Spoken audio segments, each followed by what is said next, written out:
لله رب العالمين والعاقبة للمتقين والصلاة والسلام على سيد المرسلين أما بعد فأعوذ بالله من الشيطان الرجيم بسم الله الرحمن الرحيم فصل لربك وانحر صدق الله مولانا العظيم وبلغنا رسوله النبي الحميد الكريم ونحن على ذلك لمن الشاهدين والشاكرين والحمد لله رب العالمين.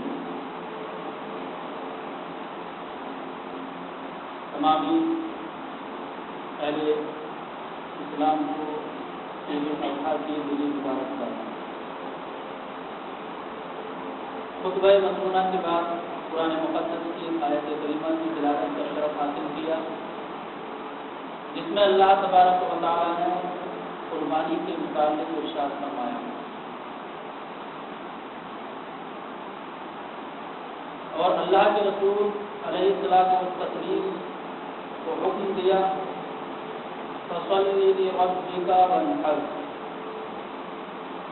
اے محبوب آپ اپنے رب کے لیے نماز پڑھو اور قربانی کرو.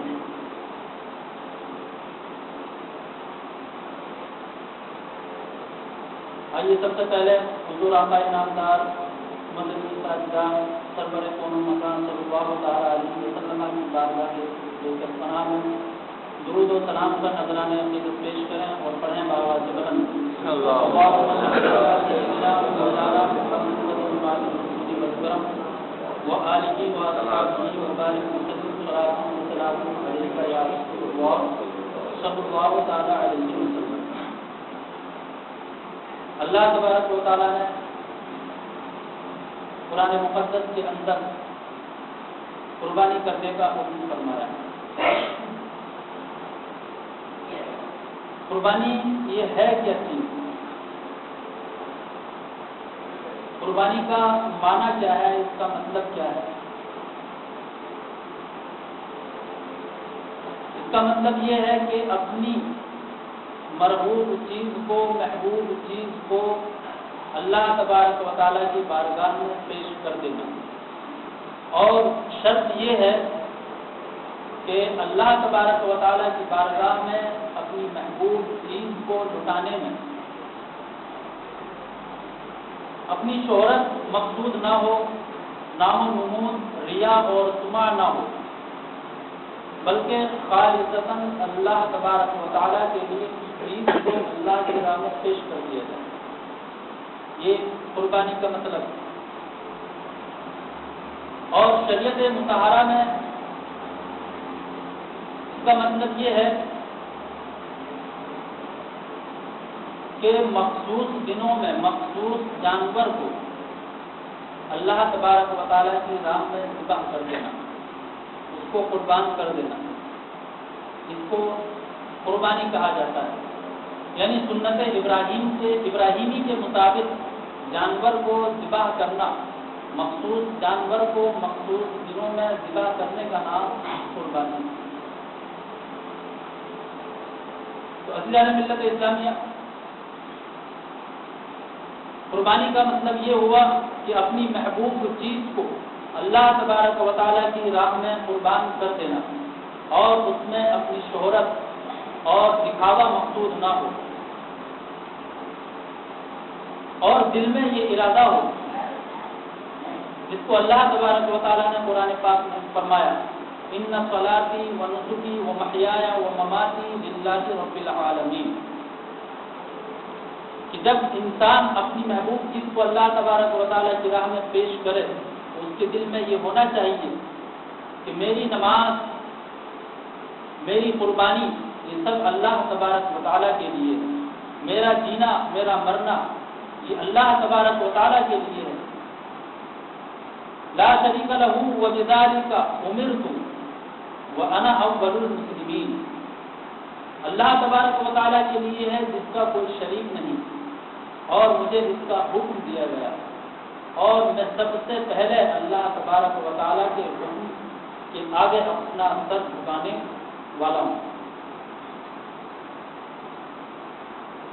عزیزان ملت اسلامیہ، قربانی کی بے شمار فضیلتیں احادیث مبارکہ میں آئیں. حضرت زید بن ارقم رضی اللہ تعالی عنہ سے مروی ہے،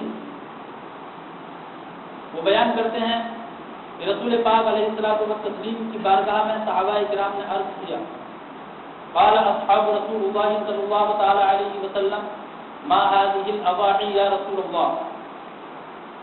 قال سنت ابیکم ابراہیم علیہ الصلوۃ والتسلیم. قالوا فما لنا فيها يا رسول الله صلى الله تعالى عليه وسلم؟ قال فإن فيها في شعرة حسنة. قالوا فما السوق يا رسول الله صلى الله تعالى عليه وسلم؟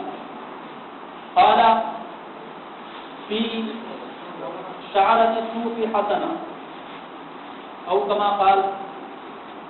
حضرت زید بن ارقم رضی اللہ تعالی عنہ سے مروی ہے کہ رسول پاک علیہ الصلوۃ والتسلیم کی بارگاہ میں صحابہ کرام نے عرض کیا، یا رسول اللہ صلی اللہ تعالی علیہ وسلم، یہ قربانیاں کیا چیز ہیں؟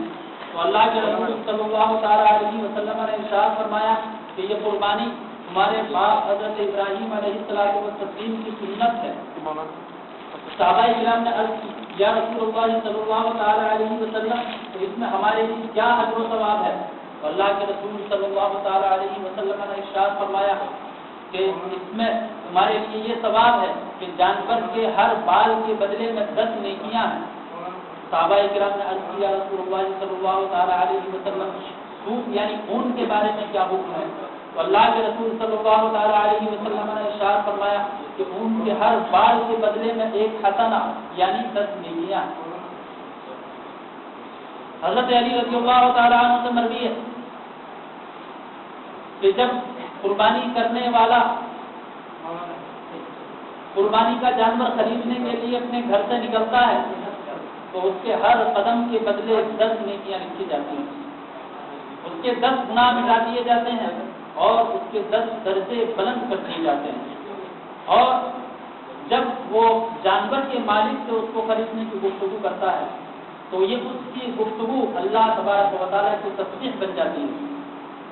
پھر جب اس جانور کی رقم کو ادا کرتا ہے تو اس کے ہر درہم کے بدلے، ہر روپے کے بدلے اللہ تبارک و تعالیٰ اس کے نامہ اعمال میں 700 نیکیاں لکھتا ہے.